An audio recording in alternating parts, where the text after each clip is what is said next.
We once again thank the Lord for enabling us to gather today from different parts of the country, despite even the different time zones. हम प्रभु का धन्यवाद देते हैं कि प्रभु ने हमारे देश के और दुनिया के भी एक और हिस्से से भी अपने दो भाइयों बहनों को जोड़ा है, जबकि हम अलग अलग शायद समय की अलग अलग जोन्स में बैठे हैं। But well, one day we all will gather together in the same time zone. लेकिन एक दिन आएगा जब हम एक ही जगह पर और एक ही समय में एक साथ इकट्ठे होंगे। We will sing in the same language, maybe preferably in Malayalam. एक ही भाषा में गाएंगे, जहां तक है शायद पंजाबी में गाएंगे। and, and all in the same voice and all with same joy. और एक ही आवाज में गाएंगे। That is our hope and assurance. ये हमारी आशा है। See, we should not forget the fact that being Sunday, it is a different gathering. और हम ना भूलें कि इतवार एक बिल्कुल अद्भुत और अलग सभा है। Yes, this is a different gathering. ये अलग सभा है। We can make this gathering meaningful and rewarding, provided if we sincerely recognize and remember what the Lord has done for us individually on the cross of Calvary. और हम इस सभा को बहुत अर्थ से भर सकते हैं अगर हम इस बात को जाने जो काम प्रभु ने हमारे लिए व्यक्तिगत रीति से क्रूस पर किया है। That is the only objective of today's assembly. यही एक सबसे मुख्य उद्देश्य है आज के इकट्ठे होने का। We are also consciously reminded again and again that our God is that God who has victoriously come out from the dead by himself. और हमें बार बार ये बात याद दिलाई जाती है कि हमारा प्रभु वो प्रभु है जो मृतकों में से विजयी होकर तीसरे दिन जी उठा। With this, he has defeated all the power of death and demonstrated us the power of resurrection. और इसके साथ उसने सारी मौत की ताकतों को हरा दिया और पुनरुत्थान की ताकत के बारे में हमें दिखाया। So believe in that. We believe in that living God. हम उस जीवित प्रभु में विश्वास करते हैं। So as we partake in the table, we remember this great truth. और जब हम मेज में हिस्सा लेते हैं तो हम इस बड़ी सच्चाई को याद करते हैं। And we are also assured of his coming one day, that means soon. और एक दिन हम उसके दूसरी बार आगमन का इंतजार करते हैं, बहुत शीघ्र इंतजार करते हैं। So before we partake in the table, shall we turn to 1 John chapter 2 verse 28. पहला यूहन्ना 2 अध्याय 28 है। पहला यूहन्ना 2:28। अतः हे बालको उसमें बने रहो कि जब वह प्रकट हो तो हमें ह्याव हो और हम उसके आने पर उसके सामने लज्जित ना हो। And now, dear children, continue in him so that when he appears, we may be confident and unashamed because before him at his coming. Shall we pray? आइए प्रार्थना करें। Lord, we thank you once again for gathering us together. प्रभु धन्यवाद देते हैं एक बार फिर आपने हमें इस तरह इकट्ठा किया। Lord, as we spend time before thy word, before thy table, you may enable us so that we may hear thy word very clearly. और जब हम तेरी मेज के चारों ओर इस तरह इकट्ठे हम तेरे आवाज को तेरे वचन को बहुत सफाई से सुन सके। Lord, you may speak to us individually. प्रभु हमसे व्यक्तिगत रीति से तू बातचीत कर। And Lord, I pray that you may speak to me and speak through me. और मेरी प्रार्थना है कि मुझसे और मुझ में से होकर तू बात कर। Lord, be with my brother who will be translating for me. मेरे भाई के साथ हो जो मेरे लिए अनुवाद करेगा। Lord, you may maintain our internet connectivity. हमारे इंटरनेट कनेक्टिविटी को तू बनाए रख। Lord, you may hide both of us in the precious blood of हम Calvary. दोनों को अपने कलवरी के लहू में छिपा। I pray that, Lord, thy word may go with all clarity and all liberty and all authority. और मेरी प्रार्थना है कि तेरा वचन पूरी सफाई से पूरे अधिकार से जाए। So, Lord, you may help us to hear thy इसलिए word. प्रभु आज इस सुबह हमें तेरे वचन सुनने वाली सहायता कर। You may enable us to worthily partake in thy table. और हमें तैयार करके योग्य रीति से तेरी मेज में हिस्सा ले सके। Lord, you may prepare us for thy coming so that we may confidently receive thee. हे प्रभु हमारे तेरे आगमन के लिए हमें तैयार कर ताकि हम बहुत ह्याव के साथ तुझे जब तू आए तो हम तैयार पाए जाएं। In Jesus' most precious name we pray. प्रभु यीशु मसीह के बहुमूल्य नाम से मांगते हैं। Amen. आमीन। As you know, the meaning of the very word confidence is a type of feeling or a belief that one can have faith in, or you can rely on someone or something. Confidence या ह्याव या निश्चय का मतलब है एक कोई ऐसी चीज, एक कोई व्यक्ति जिसमें हम पूरी तरह निर्भर कर सकते हैं। Also, confidence is that feeling when one has to face anybody at any situation. और कॉन्फिडेंस या ह्याव वो भी चीज है, वो भावना है जिससे हम किसी का किसी समय सामना कर सकते हैं। Before that, let me remind you that in this epistle, John is not addressing unbelievers, but he is talking to fellow believers. और मैं इस पत्री में आपको ये भी बताऊं कि यूहन्ना अविश्वासियों से नहीं, विश्वासियों से बात कर रहा है। As an old grandfather, he wants them to know that he loves them and cares for them. एक बुजुर्ग, घर के बुजुर्ग और बड़े होने के नाते वो चाहता है कि वो प्रभु को जाने, उससे प्यार करे। So he addresses them as little children. इसलिए वो कहता है प्रिय बच्चों। Obviously, he has got a shepherd's heart. उसके पास एक चरवाहे का दिल है। Therefore, he is trying to help the believers in the church. इसलिए वो मंडली में विश्वासियों की सहायता करना चाहता है। He wants them to understand something which is very important as a believer. वो चाहता है कि विश्वासी होने के नाते वो एक बहुत जरूरी बात को समझे। So John commands his little children to abide in Jesus. तो यूहन्ना अपने चेलों को, अपने इन बच्चों को आज्ञा देता है कि वो मसीह में बने रहें। If you carefully go through the Gospel according to John, the word abide is perhaps I think it is perhaps John's favorite word. अगर हम ध्यान से इस पत्री को देखें तो ये शब्द जो है अबाइड या बने रहना, यूहन्ना का सबसे प्रिय शब्द है। इन पत्री को नहीं, अभी गॉस्पेल को सुसमाचार को देखें तो बने रहना उसका सबसे प्रिय शब्द है। And this is a word which conveys for an intimate or rather ongoing relationship with the Lord. और ये शब्द प्रभु के साथ एक बहुत करीबी नजदीकी संबंध को दिखाता है। For example, in our life, we always would like to abide with the person whom we love the most. We would like to? In our personal life, we would like to be close with. We would like to be abide with the person whom we love the most. हमारे व्यक्तिगत जीवन में भी हम उस आदमी के बहुत नजदीक और पास रहना चाहते हैं जिसे हम सबसे ज्यादा प्यार करते हैं। Is it not true? It is true. ये सच नहीं? The very word abiding shows a very strong relation, intimate relationship. बने रहना एक बहुत घनिष्ठ और करीबी संबंध को दिखाता है। We will surely not abide with a person we do not love. हम उस आदमी के साथ बने नहीं रह सकते जो हमसे, जिससे हम प्यार नहीं करते। See, perhaps some of you know that, or it is said that Gandhiji, who almost came to the belief in the Lord Jesus Christ, did like a hymn titled "Abide with Me." कहते हैं कि गांधी बहुत नजदीक आ गए थे मसीह में आने के। वो एक गीत बहुत पसंद करते थे, "Abide with me" या "मेरे साथ बने रहो", अंग्रेजी का गीत है। And every year, 29th January during the beating retreat parade at New Delhi, this hymn is played. और हर साल 29 जनवरी को जब बीटिंग रिट्रीट की जो कार्यक्रम होता है दिल्ली में गणतंत्र दिवस के बाद, उसमें ये बजाया जाता है। And I'm not sure this year it was done or so because I did not watch the program. इस साल नहीं मैंने देखा कि वो बजाया गया कि नहीं, क्योंकि मैंने प्रोग्राम नहीं देखा। But well, you may ask, why is abiding? I mean, remaining in Christ is so important for a believer's life. क्योंकि मसीह में बने रहना एक विश्वासी के लिए बहुत जरूरी है। See, when we sing that song, "Abide with me," we are asking for the Lord to stay with us through all times, in our good times as well as in our bad times. जब हम ये गीत गाते हैं कि प्रभु मैं तुझ में बना रहूं, तो गीत का मतलब है कि प्रभु चाहे मेरे अच्छे समय हो या बुरे, तू हमेशा मेरे साथ बना रहे। We are asking God, we are requesting God, we are praying God to persistently hold on to us. हम प्रभु से कह रहे हैं, प्रभु से प्रार्थना कर रहे हैं कि प्रभु हम लगातार तेरे साथ बने रहें। Similarly, John is here calling believers also to persistently live our lives in Christ. इसी तरह यूहन्ना विश्वासियों से ये बात कह रहा है कि तुम अपना जीवन मसीह में लगातार मसीह में बने रहो। And live in His word and not in the world. मसीह के वचन में जियो, ना कि संसार में। So John explains an important reason, a purpose, a motivation for abiding with the Lord Jesus Christ. तो यूहन्ना एक बहुत जरूरी बात बताता है जिसके कारण क्यों हम मसीह में बने रहें। That is what we read in John 2:28, that when He appears, we may have confidence and not shrink away from Him in shame. एक बात हम पहला यूहन्ना 2:28 में पढ़ते हैं कि जब वो प्रकट हो, हम में उसे प्रकट होने पर हियाव हो, ना कि हम उससे छुपे। See, this phrase is very important, when He appears.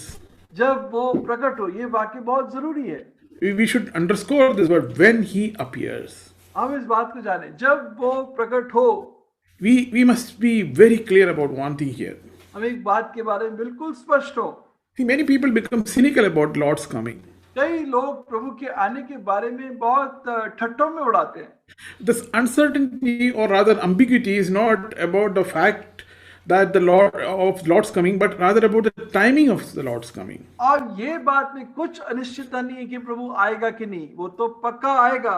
निश्चित अनिश्चित ये बात है कि वो कब आएगा। The Bible says he will certainly come again. Bible कहती है कि वो निश्चित आएगा। At the same time, since we do not know the exact time of the Lord's return, we are repeatedly told to remain, to be prepared and ready at all times. पर उसी के साथ साथ क्योंकि हमें नहीं पता कि प्रभु कब आएगा, इसलिए बाइबल हमें प्रोत्साहित करती है कि तुम हर समय तैयार पाए जाओ। See, this may look a little strange for some people. ये कुछ लोगों के लिए बड़ा अजीब लग सकता है। See, I'll tell you one example here. मैं आपको एक उदाहरण देता हूँ। As you know, Japan is a country of natural hazards, particularly of earthquakes. आप जानते हैं कि जापान ऐसा देश है जहाँ पर बहुत प्राकृतिक विपदाएं आती हैं, विशेषकर भूकंप। As you know, I have worked in Japan with Japanese scientists for some time back concerning earthquake studies. कुछ समय पहले, कुछ सालों पहले मैं जापानी वैज्ञानिकों के साथ जापान में भूकंप के अनुसंधान पर काम किया था। Japanese, they know that at any time, any part of Japan can be visited by strong earthquakes. जापानी जानते हैं कि कभी भी कहीं भी देश के हिस्से में बड़ा भूकंप आ सकता है। See, knowing this fact, most of the Japanese are prepared to face the situation to some limit. और इस बात को जानते हुए हर एक जापानी कुछ हद तक उस भूकंप के लिए हमेशा तैयार रहता है। And what do they do for that one? और उसके लिए वो क्या करते हैं?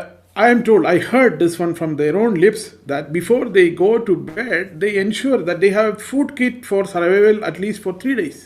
मुझे बताया गया है कि इससे पहले कि वो सोने जाएं, वो इस बात का ध्यान रखते हैं कि उनके पास कम से कम 3 दिन के खाने की सामग्री तैयार पड़ी है। They ensure that they have stock of water for minimum 3 days. उनके पास 3 दिन का पानी कम से कम पड़ा है।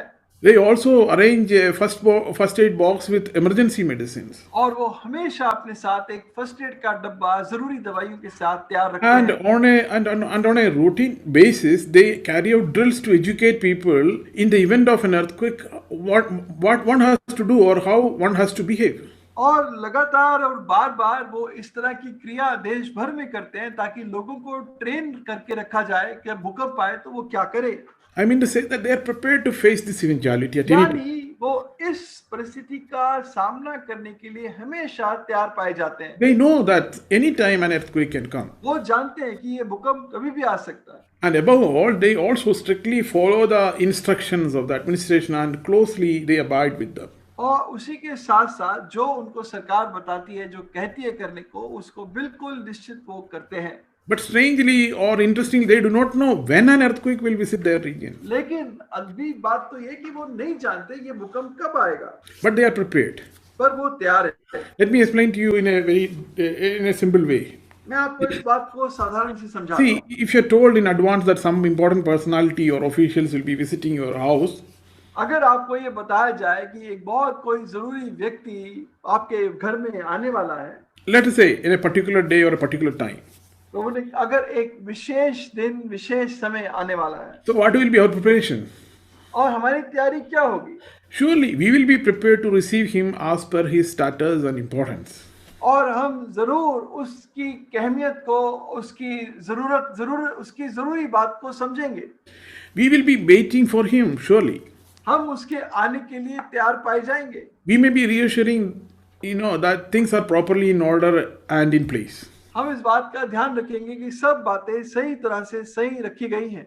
But on the contrary, without any notice, say if he comes, I'm sure we may not be prepared at all. लेकिन उसके बिल्कुल उल्टा, अगर वो अचानक आ जाए, may not अगर हम तैयार ना हो और वो आ जाए तो बहुत अजीब हालत होगी। Yes, we will be in a very, very nervous situation. हम बहुत ही भय की हालत में आ जाएंगे। Our house may be in a very disorderly or shabby situation.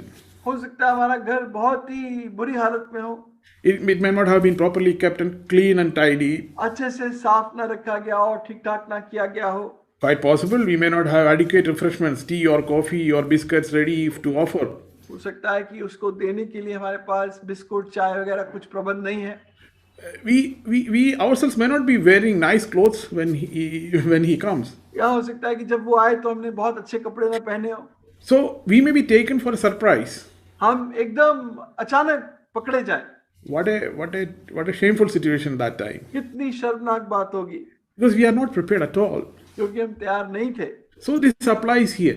और ये बात यहाँ लागू होती है। Now as a believer, what about us? विश्वासी होने के नाते हमारा क्या, How are we prepared? हम किस तरह तैयार है?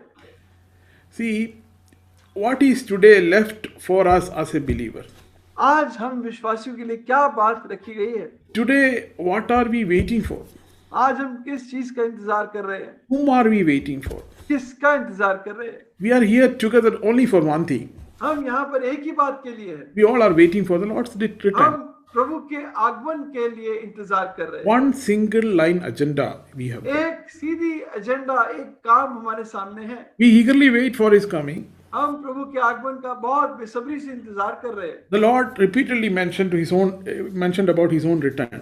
और प्रभु ने अपने आगमन के बारे में बार बार कहा। See, on the night before His crucifixion, अपने क्रूस पे चढ़ाए जाने के एक रात पहले He promised to His anxious disciples. प्रभु ने अपने बेचैन चेलों से एक बात कही। See, we read from John chapter 14 verse 1 to 3. हम पढ़ते हैं यूहन्ना 14 अध्याय 1 से 3। यूहन्ना 14 अध्याय 1 से 3। He says, "Do not let your heart be troubled. प्रभु ने कहा, तुम्हारा मन व्याकुल ना हो, You believe in God. तुम परमेश्वर में विश्वास करते हो, You also believe in me. मुझ में भी कर। And in my Father's house there are many dwelling places. मेरे पिता के घर में बहुत से रहने के स्थान हैं। And if they were not so, if it were not so, और अगर ऐसा ना होता, I would have told you. मैं तुम्हें बताया था। But I go to prepare a place for you. पर मैं तुम्हारे लिए एक जगह तैयार करने जा रहा हूँ। And if I go and prepare a place for you, और अगर मैं जगह तैयार करूँ, then I will come again and receive you to myself. तब मैं फिर लौट कर आऊंगा और तुम्हें अपने साथ ले जाऊंगा। How I will receive you? मैं तुम्हें कैसे, I will receive you that where I am, there you also may be. कि जहाँ मैं हूँ वहाँ तुम भी रहो। That is the assurance the Lord has given to His disciples. ये प्रभु का हमारे लिए आश्वासन है। And similarly, when the disciples, when they helplessly watched the risen Jesus boldly being ascended to heaven, और जब चेलों ने बड़े असहाय हालत में देखा कि किस तरह प्रभु स्वर्ग में जी उठने के बाद उठा लिया गया, and two angels appeared and said to them, और दो दूत ने आके उनसे बात की। what was the assurance given to them? We read in Acts chapter 1 verse 11. Pradeep काम 1:11 में लिखा है, क्या आश्वासन दूतों ने चेलों को दिया? The angel said, men of Galilee, why do you stand looking into the sky? और दूतों ने कहा, हे गलील के वासियों, तुम क्यों यहाँ पर खड़े होकर आकाश की तरफ देख रहे हो? This Jesus, who has been taken up from you into heaven, will come in just the same way as you have watched him go into heaven. यही यीशु जो तुम्हारे सामने स्वर्ग पर उठा लिया क्या, बिल्कुल इसी तरह लौट कर आएगा जिस तरह तुमने उसको स्वर्ग पे जाते हुए देखा है। So he will come bodily as he promised.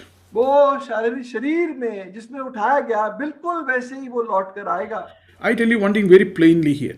मैं आपको एक साफ बात यहाँ कहता हूँ। In the history of mankind, rather than the world, in world history, मनुष्य के इतिहास में, in the history of the world, संसार के इतिहास में, you will see one unique thing that has never happened before. आप एक अजीब बात देखोगे जो कभी नहीं घटी। That is the second coming of the Lord.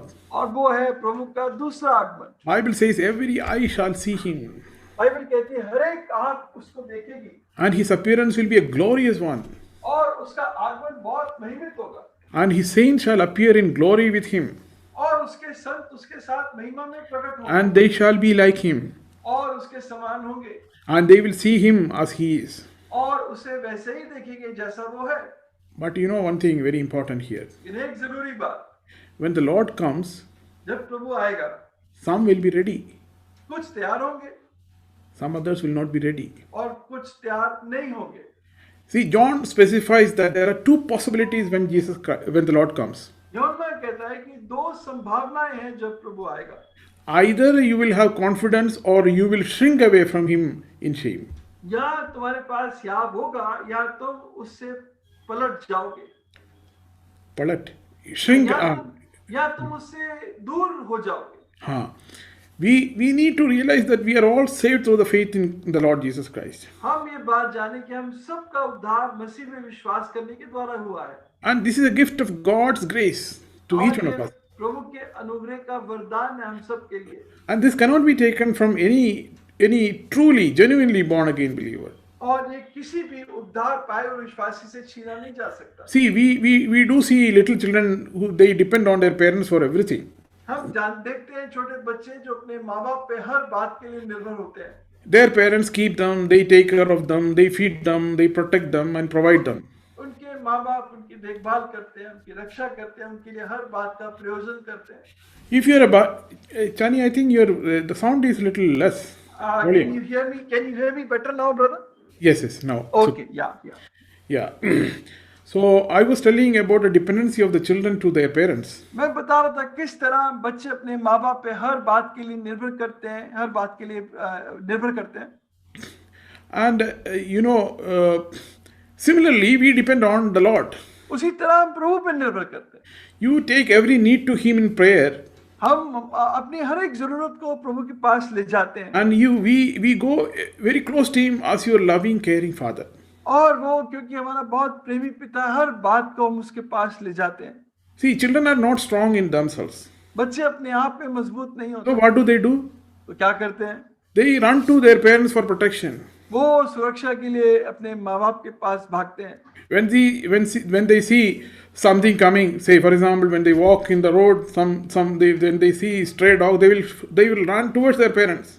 मान लीजिए वो सड़क पर जा रहे हैं और उन्होंने वहां पर देखा एक आवारा कुत्ता घूम रहा है, तो एकदम तुरंत भागकर अपने माँ बाप के पास जाएंगे। They know that they have got complete protection with their parents. वो ये मानते हैं, जानते हैं कि हमारे माँ बाप में हमारी संपूर्ण सुरक्षा है। See, mind you are weak, but your heavenly Father is strong. आप जानो कि आप कमजोर हो, लेकिन आपका स्वर्गीय पिता सर्वशक्तिमान है। Mind you, we rely on Him for our strength when we are aware of our own weaknesses. आप जानो कि हम अपनी सामर्थ्य के लिए उस पर निर्भर करते हैं क्योंकि हम खुद कमजोर हैं। We depend on Him when we know that we are not capable, we are incapable.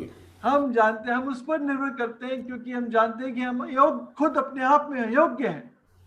But our Lord is a promise fulfilling God. लेकिन हमारा प्रभु प्रतिज्ञा पूरी करने वाला प्रभु है। He is a covenant fulfilling God. वो वाचा को पूरी करने वाला प्रभु है। As he said earlier, are you ready for the biggest, rather most amazing event in the world history? जैसे उसने कहा, क्या तुम दुनिया के सबसे अद्भुत होने वाले एक घटना के लिए तैयार हो? That is the return of the Lord Jesus Christ. और वो है प्रभु यीशु मसीह का दूसरा आगमन। See, I can tell you the answer to this question depends on our answer to another question. अब इस सवाल का जवाब एक और सवाल के जवाब पर निर्भर करता है। We can ask ourselves, am I abiding in Him as a little child? मैं अपने आप से सवाल करूं, क्या मैं एक छोटे बच्चे की तरह अपने स्वर्गीय पिता पर पूरी तरह निर्भर हूं? But we know as human beings, the sinful nature still dwelling in our bodies. Perhaps there are secret areas in our life where we keep the Lord out. और मनुष्य होने के नाते हमारे जीवन में कई ऐसे हिस्से हो सकते हैं, कई ऐसे छिपे हुए हिस्से हैं जहां पर हम प्रभु को आने नहीं देते। Then surely we are not abiding in Him. तो निश्चित है कि हम फिर प्रभु में बने हुए नहीं हैं। You remember the famous example when the Lord told Zacchaeus that I must dine with you. आपको प्रसिद्ध उदाहरण याद है जब प्रभु ने ज़क्कैस से कहा कि मुझे तेरे साथ आज रात भोजन करना अवश्य है। See, Zacchaeus did not resist or told the Lord that you can come to my house at some other time. ज़क्कैस ने रोका नहीं, उसने कहा नहीं कि प्रभु आप किसी और से मेरे घर आना। But Zacchaeus was sincere and open. ज़क्कैस पूरी तरह ईमानदार और खुला हुआ था। He wanted that the Lord should abide with him and dine with him. वो चाहता था प्रभु उसके साथ रहे और उसके साथ भोजन खाए। What do you mean by abide in him? बने रहने का मतलब क्या? Abide in him means that you are at home with him and he is at home with you.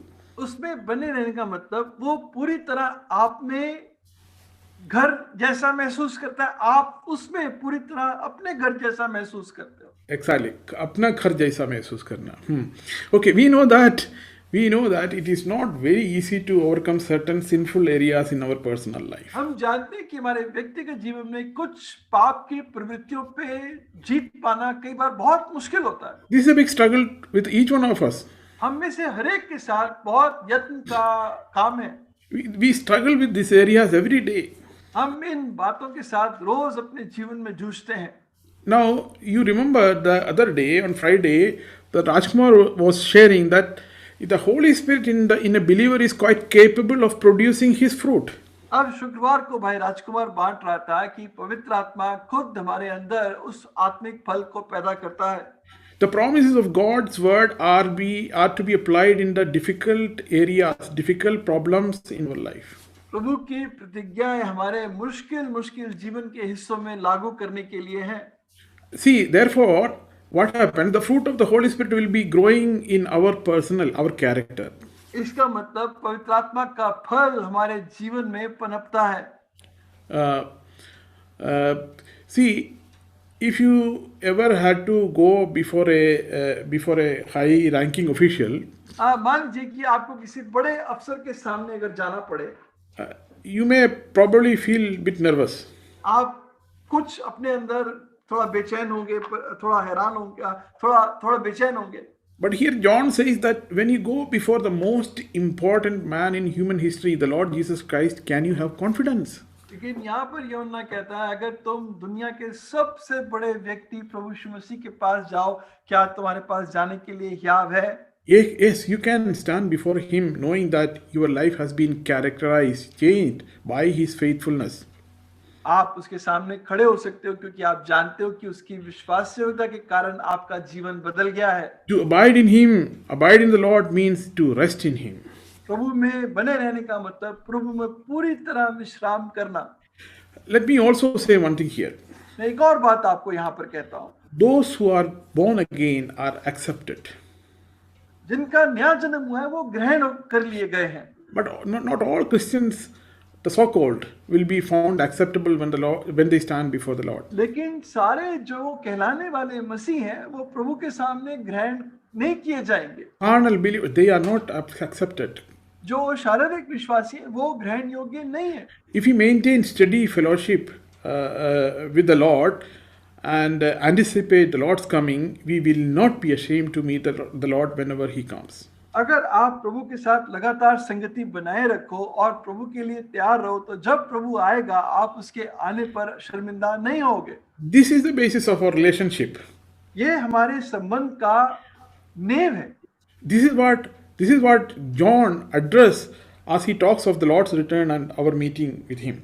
यही बात यूहन्ना ने कही जब उसने कहा जब प्रभु आएगा और हम उससे मिलेंगे।